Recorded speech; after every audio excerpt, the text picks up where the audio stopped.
Ask and you shall receive. Colin's Last Stand now has a weekly podcast dedicated to, well, everything. It's called Fireside Chats, and video games, music, the meaning of life, and dealing with anxiety are just a few of the topics the show has touched on so far. Please subscribe to and download Fireside Chats on iTunes, Google Play, and other podcast services, or simply go to soundcloud.com/ColinsLastStand for the latest episode.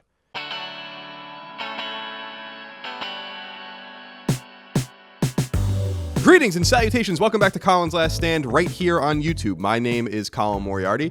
As always, I hope today's video finds you and yours very well. The last video of Colin's Last Stand that I did was about the Federalist Papers, the Founding Fathers, and the 21st century, and it was actually a topic that was chosen over at patreon.com/ColinsLastStand by fans and supporters of this show. And actually, this episode is the same exact thing, not the same topic, but for the same reason, because the supporters at Patreon voted for this topic. And it's all about how China lends the United States crazy amounts of money to kind of help make up for its budget shortfalls, and basically how it all works and why it exists the way it does. It's an interesting topic. It's a deep topic. It's an economic, obviously, topic, which makes it pretty much impossible for anyone to understand completely. But I did some research. I wanted to come up with some good answers for you guys. I think I've done that, so I'll let you be the judge of it. Without further ado, here's what I think you need to know about America, China, and the flow of money between the two of them. $20 trillion is an enormous amount of money. Indeed, it's essentially an unfathomable amount of money. It's $1.5 trillion more than the value of the entire American economy, the biggest and most successful economy in human history, and some 5 times more than the American government collects in taxes each year. It also happens to be the amount of money the United States is in debt to various lenders and creditors. Put simply, this debt exists because the federal government spends more than it takes in. In fact, since 1970, the government has spent more than it has taken in each and every calendar year, except 3 years in a row at the turn of the century, 1999, 2000, and 2001. In those late Clinton-era years, there were budget surpluses, shockingly enough. Otherwise, we've not so much as sniffed a balanced budget in decades, necessitating massive levels of borrowing, since God forbid the American government ever consider spending less money. Crazy idea, I know. As you can see from a mile-high level, the American debt is easy enough to comprehend, but it's actually an immensely complicated economic beast that few people truly understand the closer to ground level you get. It's both a political weapon and a political liability. It's a multifaceted reality for a modern 21st century government with hundreds of millions of citizens and the necessity to spend trillions a year to keep everything going. Likewise, so-called sovereign debt exists under far different rules than, say, the consumer, housing, and education debts many of us incur. There are lots of individuals, corporations, governments, and other entities that lend money to the American government in a totally separate and ceaseless exchange of capital and IOUs. Interestingly, a majority of the government's debt is actually owed to, well, itself, strangely enough. Borrowing from Social Security and Medicare needs to be paid back. The budgets that fund various agencies, bureaus, and organizations are haywire and constantly crossed. The Federal Reserve borrows, lends, and prints money with reckless abandon. It's controlled yet utterly deep chaos. Thankfully, this video isn't about the national debt as a whole because, well, we'd be here all day, and I'd need an economics PhD like President Josiah Bartlett to understand the entire breadth of the situation in granular detail. Instead, this video is specifically about the portion of the stateside debt owed back to China. That is to say, the Chinese government, as well as other Chinese-centric entities lending the US cash so that the US can pay its bills without either drastic spending cuts or drastic tax hikes.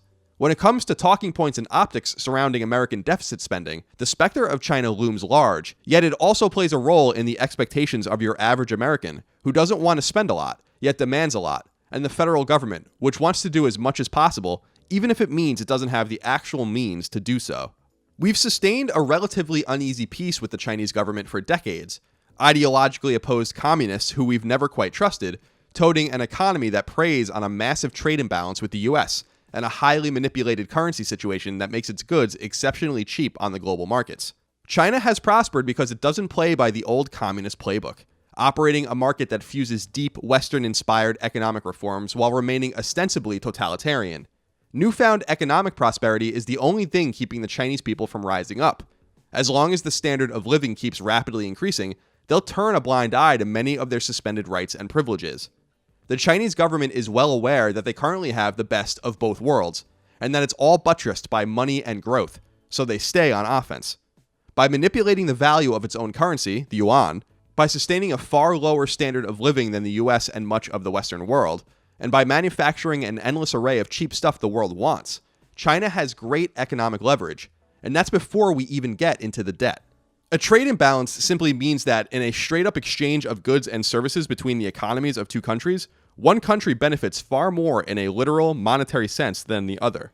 In sino-american economic relations, China benefits big, to the tune of $350 billion every year. That means that the US spends nearly $500 billion more per year on Chinese goods than China spends on American goods, which lubricates the Chinese economy and means that when discussing brass tacks, the American consumer has a greater immediate need for Chinese goods than Chinese consumers have for American goods. As straightforward as it sounds, because so little in economics is straightforward, the following is true. China gives the US money at low interest rates to keep this unbalanced relationship afloat and under its current terms. The more liquid the US is, the more the US can flex that liquidity by buying, in this case, cheap foreign goods that it can't manufacture at home at the same price. This keeps the Chinese economy growing at a good clip, creating an uneven economic dependency with the world's richest economy with outrageous purchasing power. Thus, this strange dance between the US and China is maintained, fostered by other reasons outside of this as well, including that American debt is some of the safest debt around, and therefore a solid investment merely from a purely financial standpoint. But for the reasons of this video, let's stay focused. An important note in all of this is that China isn't the only lender of its kind, nor is it the only lender that lends for manipulative reasons. Nearly a third of US debt is held by foreign entities, primarily governments, but also high-spending groups of a foreign provenance that have gigantic enough money stores that the American government is even interested in exchanging low-yield, high-safety treasury bonds for the influx of cash it's essentially desperate for at every turn. These bonds are ostensibly the same as the bonds your grandfather gave you for high school graduation. It's just that we're talking about billions of dollars, tens of billions of dollars, hundreds of billions of dollars, and in the case of China, more than $1 trillion owed. But Japan is also a massive $1 trillion plus holder of American debt, yet we don't hear much about them because they're a completely friendly nation to the US and US interests. China holds roughly 5% of US debt. Japan is right there next to it. For a brief time more recently, actually, Japan passed China as the biggest foreign holder of American debt, but China has since slid back into the auspicious #1 spot. Now that we've established a sort of baseline explanation as to what's going on and why, again in a very loose, high-level YouTube video sort of way, a single question remains. Is this dangerous? Is it dangerous for China to control so much American debt? The answer is maybe. My argument is this. China only owns about $1 of every $20 of American debt, though when you eliminate debt held domestically by the government itself, that number rises to something like 1 in 4 outstanding dollars, making the situation a bit more serious. But I don't think we have anything to worry about with China for multiple reasons, not least of which is that if China does anything to hurt us, it's going to backfire on them and their economy, and the results would likely be just as bad for them as us, if not worse. The global market means economies big and small are intrinsically and inescapably linked, and China knows that. It actually sold a couple $100 billion of its American debt recently in order to manipulate the value of its currency up slightly. Should it dump all of its debt, the American dollar would depreciate heavily, which would be great for the yuan and the Chinese consumers, but catastrophic for China's export-heavy economy and therefore for China's economic health. Like I said earlier, this is a delicate dance, with Pyrrhic victories around every corner.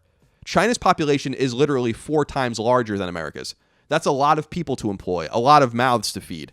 They're not going to cut off their nose to spite their face, even if dumping American debt could also have deleterious effects on interest rates surrounding American borrowing and debt. Plus, once the dust settled, and it would, China's hand would be played and its chips would be cashed out. That debt will ultimately be settled or merely purchased by someone somewhere else. But for China, an important pillar of their economic leverage over the US would evaporate. No, the far bigger risk to our financial and economic success is ourselves. It's not at all ideal to hold this much sovereign debt, especially with no end of the borrowing in sight. And it's dangerous for 2 specific reasons. First of all, with money siphoning out of places where we know full well future outlays will be even more enormous than they are now, like Social Security and Medicare, we are all but guaranteeing sudden, brutal changes to both systems in the coming decades out of sheer necessity, when we should be taking care of and worrying about all of that right now. This includes a spike in the ages of eligibility and the amount of each check given, which will ultimately need to be rectified with the numbers. It's all math, that's it. The math doesn't add up very well as it is. It adds up even worse when much of the money in the trust funds is, well, not actually there. Secondly, and perhaps most importantly, however, this level of overall debt means that the government itself, as well as the people governing, need to slowly but surely come to terms with the fact that we simply cannot spend and tax the way we're spending and taxing now. We either need to spend less, tax more, or some combination therein. We cannot borrow indefinitely. It's simply not going to be possible. I don't care how many tricks Janet Yellen comes up with or Paul Krugman writes about. We're playing with the most important currency and economy in the world, with disastrous implications for every single person in every single country on planet Earth, should things go pear-shaped. China owns but a small fraction of the debt that funds our spending addiction. So as I hope this video showed you, yes, China's acquisition of our debt isn't ideal, but the real and most imminent problem to our continued prosperity happens to be ourselves. Well, that's it for this episode of Colin's Last Stand. I hope you enjoyed it. Thank you so much for your time and your patience and your attention and your support. It's all very much appreciated. Remember to thumb up the video if you liked it, thumb it down if you didn't, leave a comment below if you want to chat, share it with friends and family, and of course, I will see you next time for more Colin's Last Stand. Keep on learning.